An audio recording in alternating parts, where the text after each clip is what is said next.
Музей ямар ач холбогдолтой вэ? Музей нь өнгөрсөн, одоо ирээдүйг гэсэн 3 онцагийн хэлхээс юм. Бидний өвөг дээдсийн үлдээсэн түүхэн үзмэрийг харж, сонсож, үзэж, тайлбарлуулан өнгөрсөн үетэйгээ гүнзгий холбогдож, тэдний амьдарч байсан үе рүү очисон мэт мэдрэмжийг мэдрэх боломжтой газар бол музей юм.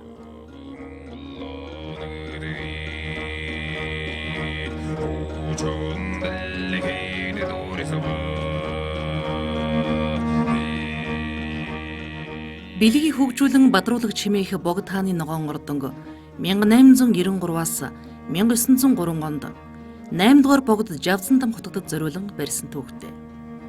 8 дугаар богд Жавзан дам хотгодыг 1874 онд Монголын шашны тэргүүнээр өргөмжлөлөө.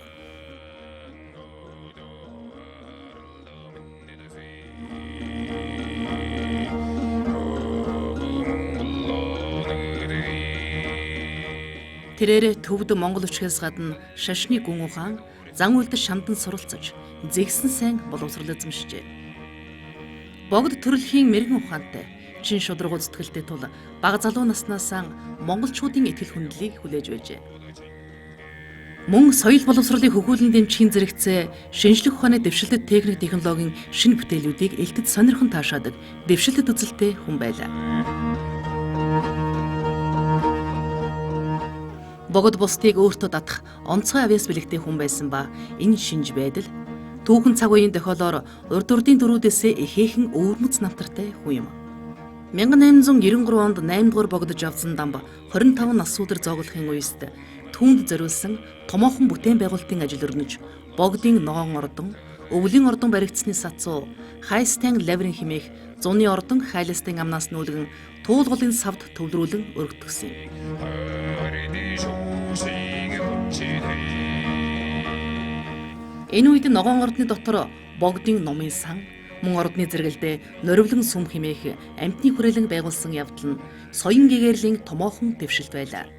1908 онд 8 дугаар богд Жавзан дамб гавжийн дамжаа барилаа. Мөн тэрвэр ганц хатан буулгасан богд бөгөөд Сэцэнхан аймгийн Хөвийн Жон хошууны харьяат Цэндийн дондог дулмыг цагаан дээр өргөмжлөн 1902 онд ордонд авчирсан байна. Улмаар 20 дугаар зууны эхний жилүүдэд монголчуудын үндэсний үзэл сэргэж, хувьсгал гарах түүхэн нөхцөл байдал бодтойгоор бүрэлдэн бий болж байлаа. 8 дугаар богд Жавзан дам хотогт бол ар өвөр монгол хийгээд бусад монголчуудын дунд үлэмж нэр хүндтэй байсан ба Монголын эрх чөлөөний хувьсгалыг санаачлагчид түүний хүрээлэн нягтарч эхэлсэн юм. Үндэсний эрх чөлөөний хувьсгалын зүтгэлтнүүд Монголын олон хэсгийг нэгтгсэн бүрэн тусгаар тогтносон нэгдмэл Монгол улсыг сэргээн байгуулахын төлөө тууштай тэмцэж 8 дугаар богд Жавзан дам хотогт тэдгээр олон монголчуудын үйл хэргийг сайшаан дэмжиж байлаа. Богд 1911 онд олон өргөгдсөн Монгол улсын шашин төрийг хослон баригч наран гэрэлтэд түмэн настай богд хаанаар хатан дондог дулам нь улсын ихэд агент тус тус өргөмжлөгдсөн юм. Мөн сацуу их хүрээг нийслэл хүрээ хэмээн нэрийдэж богдын төвийн шар ордны хүрээн дотор төрийн ордныг байгуулснаар уг ордныг төрийн шар ордон хэмээж төр шашны үйл хэргийг хослуулан өрнүүлж байлаа. 1921 онд хувьсгал ялж ардын засаг байгуулагдсны дараа богд хаан Монгол улсын хэмжээд эрхэд хаанаар өргөмжлөгдсөн бөгөөд 1924 онд жанч халах хүртлээр Текрат засаглалыг тэргүүлж алсан Монголын хамгийн сүүлчийн эзэн хаан байлаа.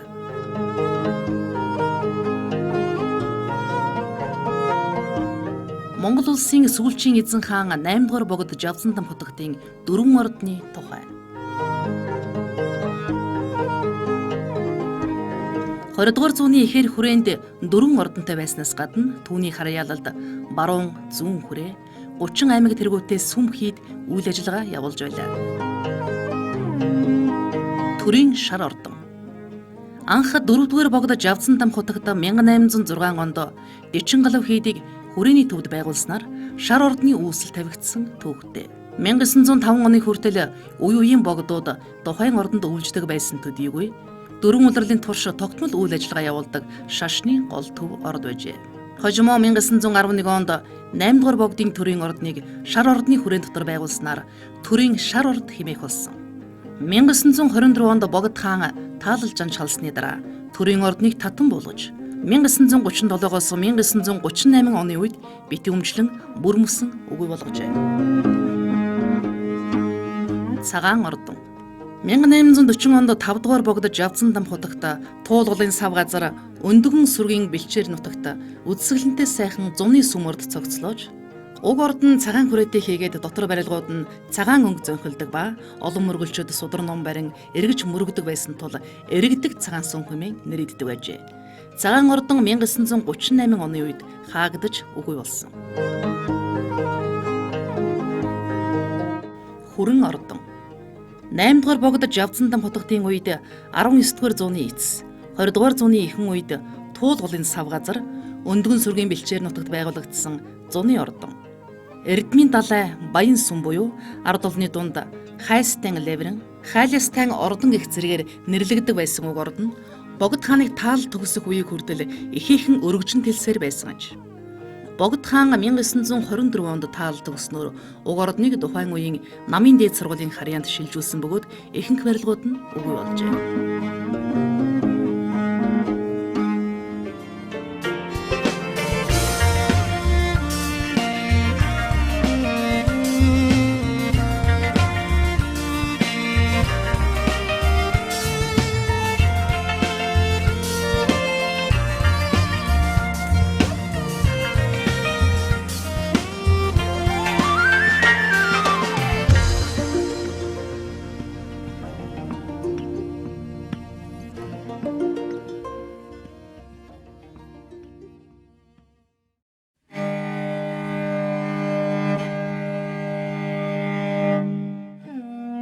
Ногоон ордон туулгалын сав газар байгуулагдсан тус ордон үндсэн хоёр хэсгээс бүрддэг ба 8 дугаар богд Жавзан дам хотогтыг хаан ширээнд өргөмжлөгдөхөөс өмнө 1893 оноос 1903 оны хооронд зуны мөргөлийн бэлгийг хөгжүүлэн бадруулагч хийдийг 1903 оноос 1905 онд хоёр давхар Европ загварын өвлийн ордныг тус барьжээ. Тус ордон нэлээдээ ногоон вааран дээвэртэй байснаас үүдэн ард олны дунд ногоон ордон, мөн цагаан ордон, хүрэн ордны хооронд байрлсан байснаас шалтгаалan голын ордон хэмээн нэрлэж заншсан ба хаант төрийн тусгайлан байгуулагдсан томоохон цогцлбор байлаа. Уг ордонд Богд хаан их дагны хамт насан эцэс болтлоо 20 жил өвөлжиж байсан хааны гол ордны нэг бөгөөд 1926 оноос музей болсон түүхтэй юм.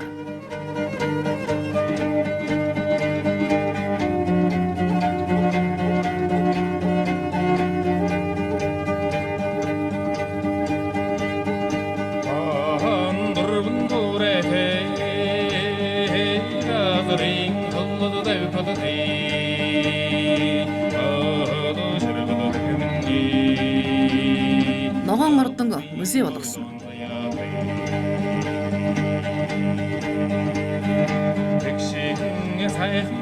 Богд хааныг жанч халсны дараа 1925 онд засгийн газраас тусгай комисс томилон ажилуулж түүний эзэмшилд байсан үлэмж эд зүйлс урлаг соёлын дурсгалуудыг тоолон бүртгэж дуудлага худалдаа явуулж ард иргэдэд зарж борлуулсан байдаг. Энэ үйл явдлын дараагаар ардын намын түүхороо засгийн газрын 1926 оны 4-р сарын 1-ний өдрийн тогтоолоор 8 дугаар богд Жавзан дамбын эзэмшилд байсан түүх, соёл урлагийн зүйл, бурхантай хэл, угсаатны зүүн идэвхлэг, төрөл бүрийн амьтны жихмэл дүрс зэргийг музейд шилжүүлэн улмаар богдын өвлөн ордонд музейг өргөтгөн байгуулах шийдвэр гаргасан байна. Монгол улсын сүүлчийн эзэн хааны голомтон дээр шин цагийн улсын музей байгуулагдсан бөгөөд хожим энэ музейгээс олон музей салбарлан гарсан түүхтэй юм. Богд хааны ордон музей бол он удаан жил тасралтгүй үйл ажиллагаа явуулж байгаа Монгол улсын ууган музей нэг юм.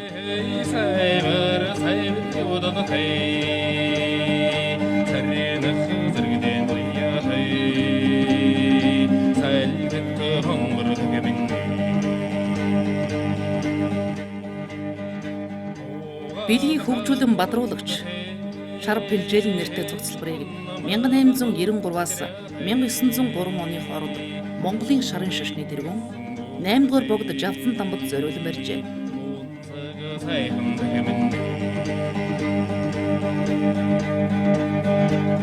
16 дугаар зууны 2 дугаар хагасаас Монголын шарын шашин төхөн дэлгэрч улмаар 17 дугаар зууны дунд үеэс 20 дугаар зууны ихэнх үе хүртэлх хугацаанд Монголын шарын шашныг дэлхийн сээр нуруулсан Монгол төвдөөс тодорсон дар нутгийн хувилгаан богд Жавсан намбын 8 дүр тэргүүлж ирсэн билээ.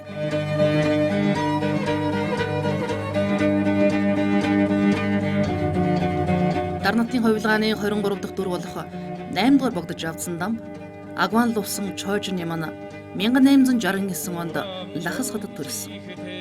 1871 онд богдож авсан намбын 8 дахь дүрээр тодорсон хийгээд 1874 онд халах Монголд залгадан ирж богд гэгэний синтэд заларсан. 1911-ээс 1919 онд олон өргөгдсөн богд хаант Монгол улсын шашин төрийн хослон баригч хэмжээлшгүй эрэхт наран гэрэлт Түмэн насны эзэн хаанаар өргөмжлөгдөж 1921-ээс 1924 онд ардын хувьсгалын дараа шашны асуудал эргэлсэн хэмжээд эрэхт хаан гэгдэж мөн оны хавар 55 настайдаа өвчний улмаас таалалд өгсөжээ.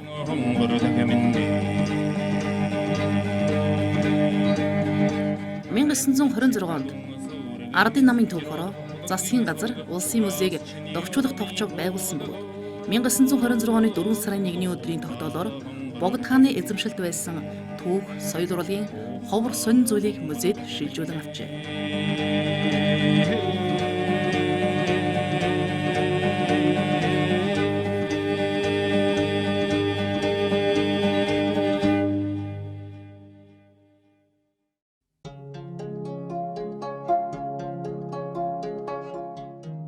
Одоогоор богд хааны ордон музей нь зуны мөргөлийн сүмүүд болон өвлийн ордон гэсэн 2 хэсгээс бүрддэг. Үүнд дорн дахинычин Монгол хийц бүхий бурхан шашны мөргөлийн Махранзын, Зээгт наамлын, Танка уран зургийн, Эрдэм этгэмжт буюу Найдан, Олон бурхтын, Номын сангийн, Лаврин гэсэн 7, Европ маягийн 2 давхар цагаан байшин зэргээс бүрдэнэ. Мөн музейн урд халахвч буюу Ямпай хаалга, Ямба ёслолын үеэр ордог байсан асарт 3 хаалга, Монголын тууруу тусгаар байдлыг бэлэгдсэн Амгалан инхийн хаалга, Тугны 2 баган зэрэг байдаг.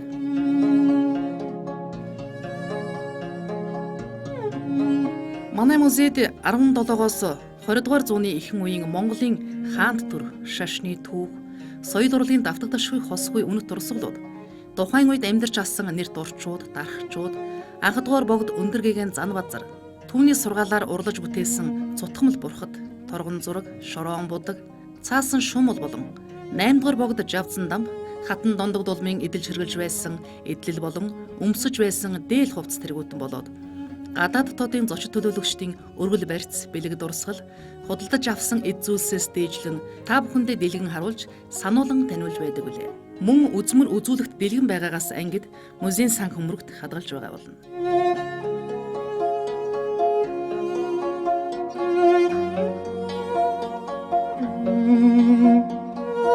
Амгалан инхийн хаалга.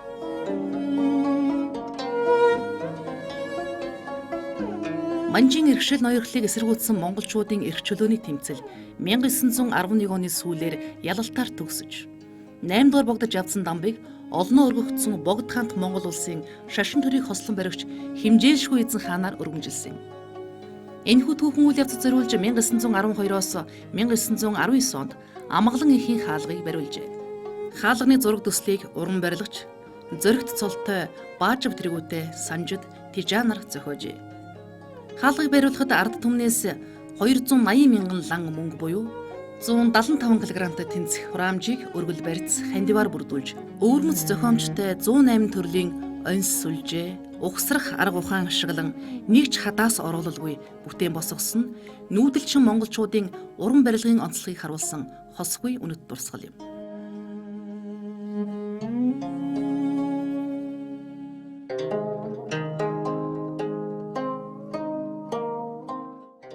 Хаалга нь 8 үндсэн тулгуур багна 7 үетэй асар маягийн дээвэр хэсгээс бүрдэж, хээ угалд, сэлбэр, амьтдын дүрсээр чимгэлж, бурхны шашинч дорн дахны улс орнуудад дэлгэрсэн үлгэр домог, тансан ламын туужийн хэсгээс харуулсан уран зургууд. 4 махран зэргийг өнгө будаг зохируулан зурж урлсан богд хаант Монгол улсын дүрслэг урлагийн өвмөц онцлогийг тусган харуулжээ.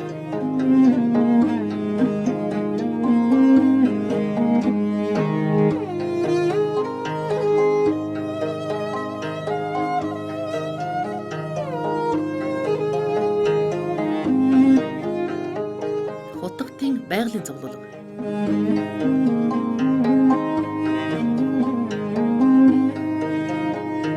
8-р богдож авсандам хотогт олон төрлийн сонин хачин зүйлс цуглуулдаг байлаа. Түүний цуглуулгад ховор нэнтэн зүйлс олон байжээ. Богд гигантын их болсон байгаль дэлхийг хайрлах талаар олон зарилэг дүндэн буулгаж байсны зэрэгцээ байгалийн шинжлэх ухааныг ихэд сонирхож өмнө болон хожимж байгуулж байгаагүй тийм амьтны хүрээлэнг өөрийн биеэр Монголд байгуулсан. Түүний хүрээлэнд Алтай ирвэс дүүлж, Гималайн баавгай хүрхрэлдэж, Энэтхэгийн могой мушгиралдан, том жижиг сармагчингууд дүүлж, Шотланд одоймор янзгааж, Африк судалтай дэх уралдаж, Энэтхэгийн зам бүжгэлж, Монголын зээр, аргалан янгэр, хар сүлт, чон, алтан гургалтай, тайгын нохой, халуун орны барс хүртэл эгэлгүй олон амьтан таавараа идэж байсан тухай домог мэт зүйлс тэмдэглэгдэн үлдсэн байна.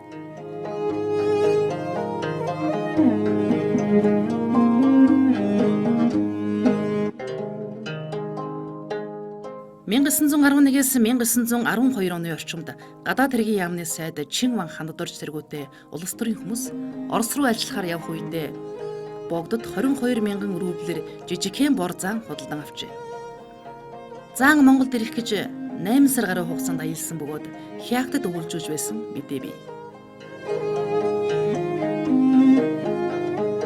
Зааныг Монголын хамгийн өндөр хүн болох гонгор малалдаг байсан бөгөөд тэрээр зааны нурууг угааж цэвэрлэх, хооллож унтлах үед нь нуруу нь таардаг байжээ.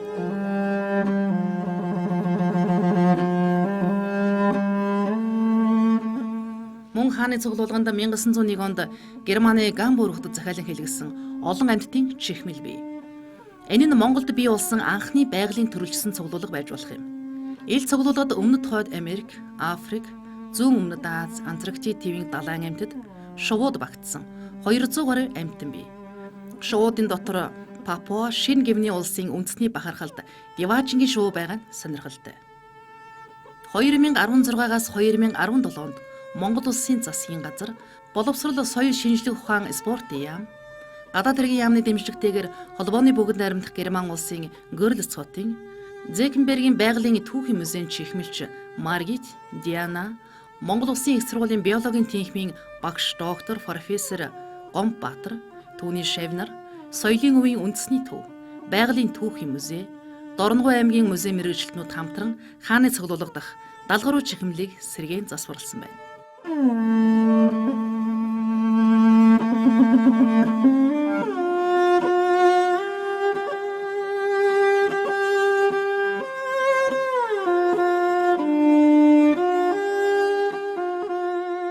Ирээдүйн хууч маань өнгөрсөн үеэ илүү сайн ойлгосноор нийгмийн үнэт зүйлс алдагдалгүй. Үеэс үед өвлөгдөж, өв соёлыг хадгалсан түүхэн дурсгалт газар бол музей билээ.